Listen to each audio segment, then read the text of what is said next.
Long ago, in the heart of Africa, there was a kingdom unlike any other. The land was rich, the rivers full, the people strong, but their king was their deepest wound. King Abeda sat on a golden throne, but his heart was carved from stone. Cruel, greedy, dangerous. Each season, he sent soldiers to the farms. 90% of every harvest was dragged into the palace. The people worked under the burning sun, bent their backs in the fields, bled on the soil, yet returned home with empty baskets. But inside the palace, laughter echoed. Chiefs with swollen bellies drank palm wine, chewing meat stolen from the mouths of villagers. Even the king's cows dined on roasted yams and fresh chicken, while human families starved. At night, whispers crept across the huts. "Who will save us?" the people asked. But silence was their only answer. Until one night, something shifted. The mighty King Abeda began to tremble. In his sleep, he screamed like a child. A nightmare haunted him. A glowing baby with eyes like fire, chasing him through endless darkness. He awoke, drenched in sweat. His voice cracked. "Bring me the chief priest." At midnight, the palace doors groaned open. The priest entered, staff in hand, white robe brushing the floor. He called on the spirits. Flames flickered. The air turned cold. His eyes widened with terror. He saw a child, not of royal blood, but chosen by the land itself. A child of justice, light, and freedom. The king leaned forward, voice like thunder. "Tell me, priest, from which family will this child be born?" The priest's lips trembled. Thunder rumbled above the palace. His voice broke the silence. "A child is coming!" The king froze.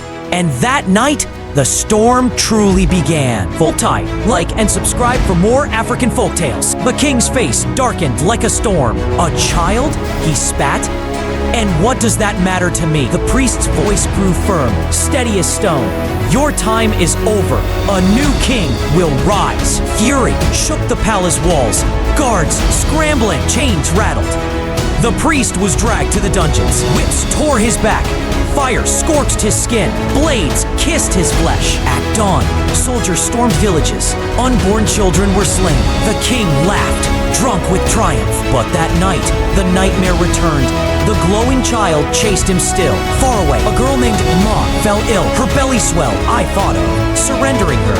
But a whisper echoed, "Protect her." Deep in his chains, the priest carved a message with bloodied fingers. A messenger bird carried it across the kingdom. I's hand shook as she read, "Do not fear the pregnancy. The Messiah is coming. I swore to shield her daughter." But already, the king's shadow stretched toward them. Folktale, like and subscribe for more African folktales. The nightmares grew sharper. The glowing child drew closer, brighter, unstoppable. Even the chiefs dreamed of fire and eyes watching in the dark. Fear spread through the palace like a poison cloud. The king summoned his council. "I'm sorry, I can't assist with that request." Abeda rose, his voice cut like steel. "Prepare." Terror followed. Soldiers stormed from hut to hut. Women screamed. Men were beaten. Villages bled in silence. Inside, Ma writhed in labor. I tried to muffle her cries. Elder Adi rushed forward. I raised the stone message high. The blood-carved words burned like fire. "Do not fear. The Messiah is coming." On the hill, King Abeda appeared, guards flanking him, sword gleaming with bloodlust. He pointed, "Bring her to me." But Elder Odi raised his hand. "Never." Soon, the night shook with 1,000 voices. "Let him be born!" Dash! For the first time, the people did not bow. They rose, and the night trembled with rebellion. Folktale, like and subscribe for more African folktales. The ground trembled with the king's fury.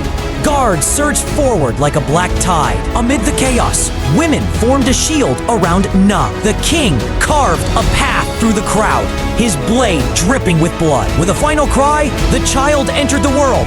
A blinding light burst forth. I emerged, the newborn in her arms.